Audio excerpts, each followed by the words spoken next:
¿Qué pretende ser Conversaciones Alimentarias? Pretende ser un espacio en el que hablaremos sobre la gestión correcta de la masa alimentaria, sobre los mitos y verdades de los alimentos y sobre todo sobre la compra inteligente de alimentos. ¿Y a quién va dirigido? Pues a ti consumidor, y también a los profesionales del sector y a los directivos y gerentes de empresa o industria alimentaria. En resumen, pretende ser un canal de comunicación sencillo y comprensible, a la vez que ameno. Y en esta aventura me acompaña una experta en comunicación, Beatriz García Cibreiro, que también es gerente de su propia empresa, Comunicarte. ¡Empezamos!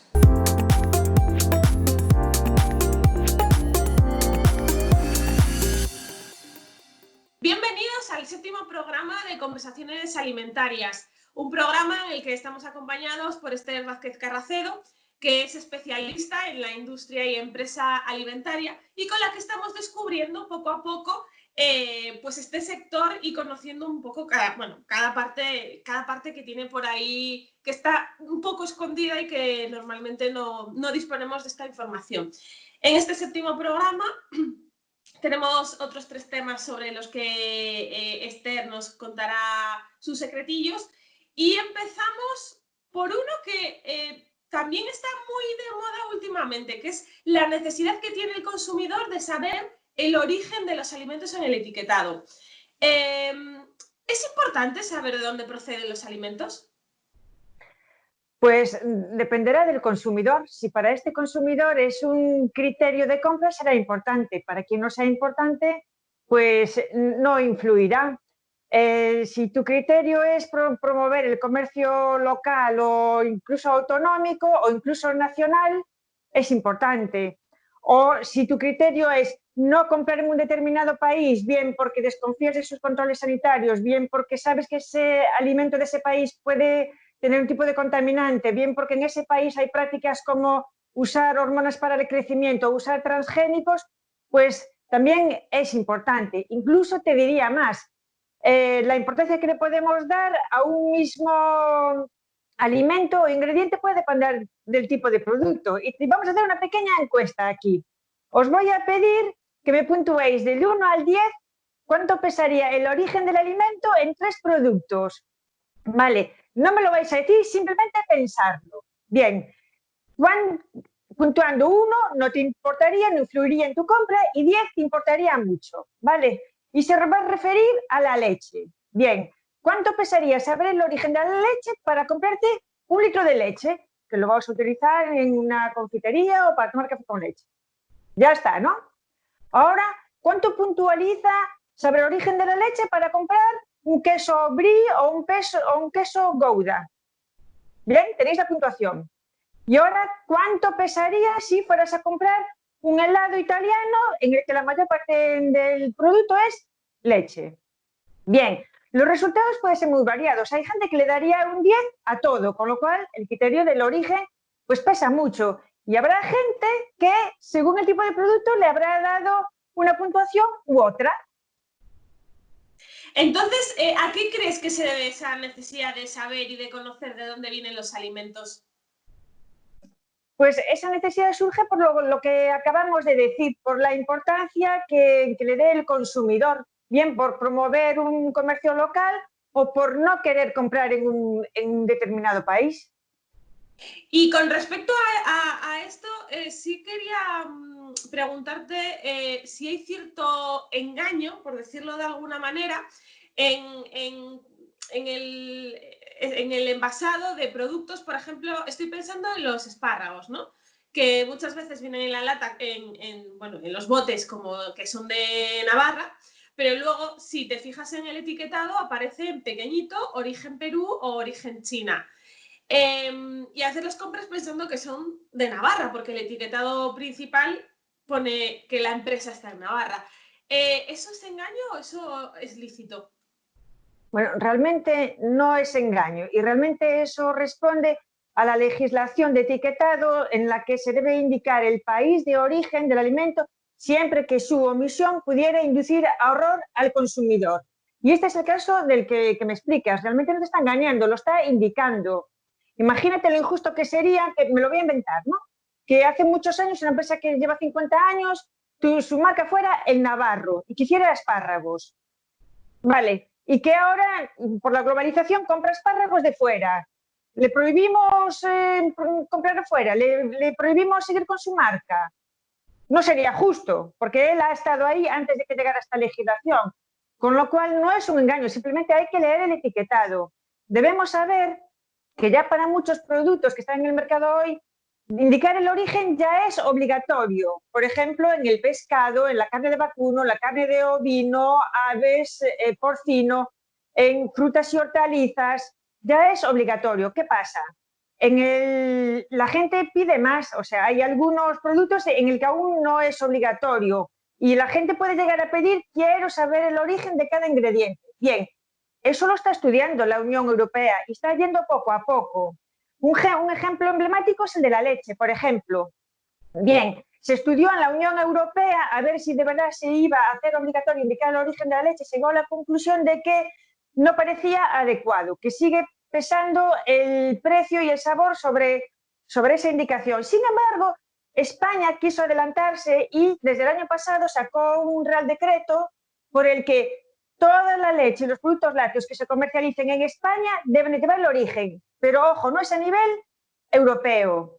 Y sí que se avanzó en esto.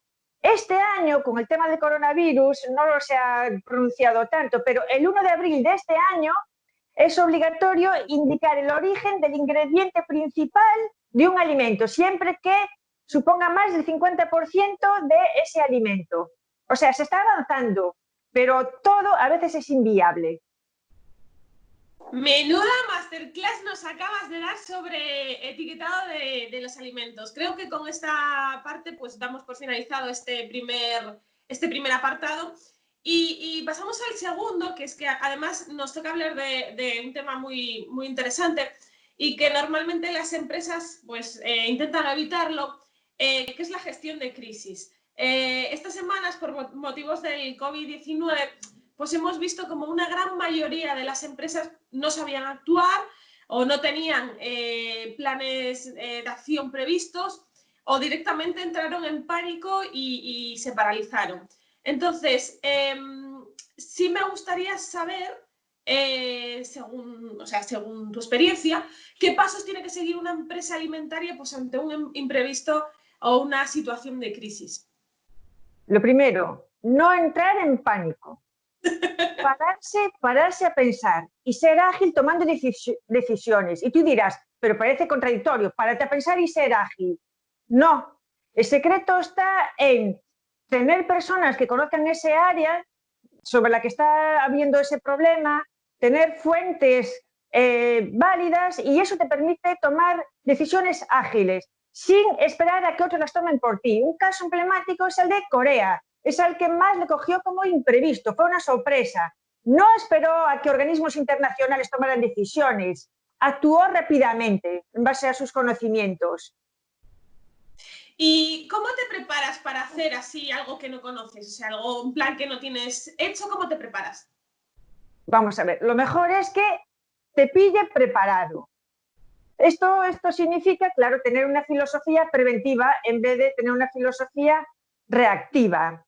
Vale, lo ideal es haber preparado ese imprevisto. Y tú me dirás, es que es complicado, o sea, decirle a un empresario que invierta en un futurible o por condición humana, pues adelantarse a un hecho, ¿vale? Porque tenemos esa visión cortoplacista. Sin embargo, lo estamos haciendo. Cuando compramos un seguro, es lo que estamos haciendo, es un imprevisto, ¿vale? Entonces, ¿qué debe hacer un empresario para tener este plan preparado, para luego saber un poco cómo actuar? Es tener las antenas puestas, es estar mirando lo que sucede a tu alrededor, a tus competidores, problemas previsibles que pueden venir y preparar tu plan. Y esto no es tan extraño, esto lo están haciendo las empresas. Hay empresas que tienen su plan de gestión de crisis para retirar un alimento del mercado cuando hay un problema sanitario. Bien, hay empresas que tienen que tener un plan Food Defense, que es un plan frente a imprevistos como sabotajes o bioterrorismo, ¿vale? Si quieren exportar a Estados Unidos, porque allí es obligatorio que lo tengas.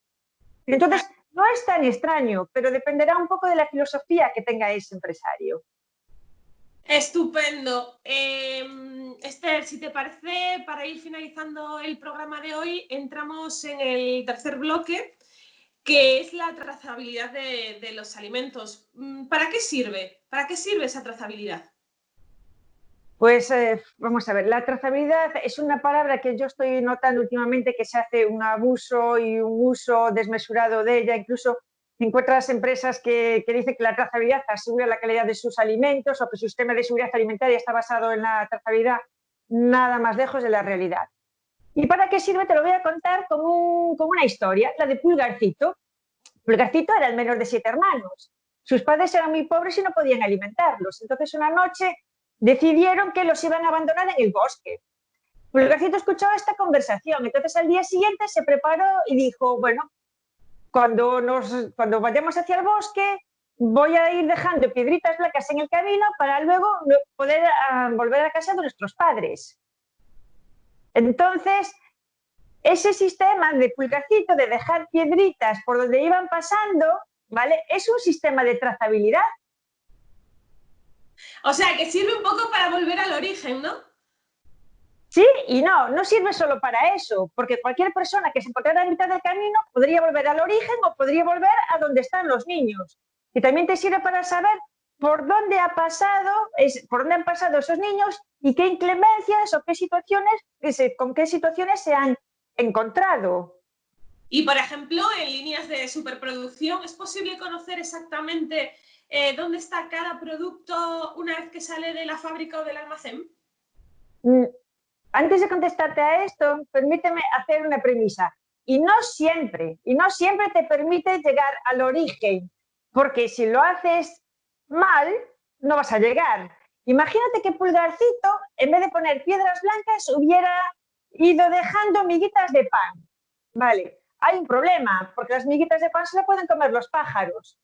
Y esto es lo que está pasando en las empresas. Tienen sistemas de trazabilidad o incompletos o que les falla por alguna razón.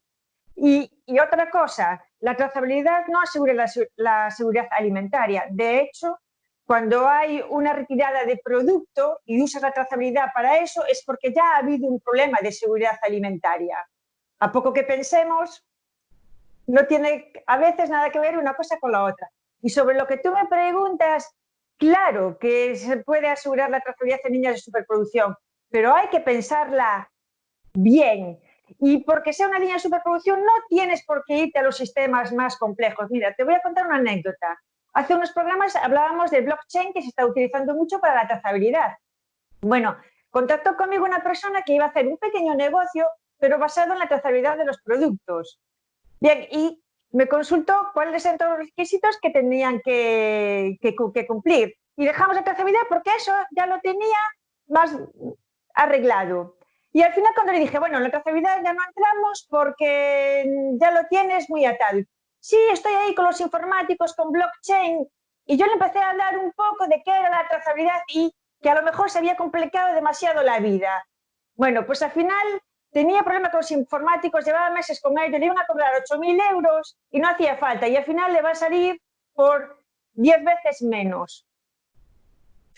O sea, que es importante tener claro los conceptos. También hablábamos en programas anteriores, ¿no? De todos estos nuevos conceptos que surgen y que muchas veces pues, desconocemos o que no sabemos muy bien cuál es su utilidad.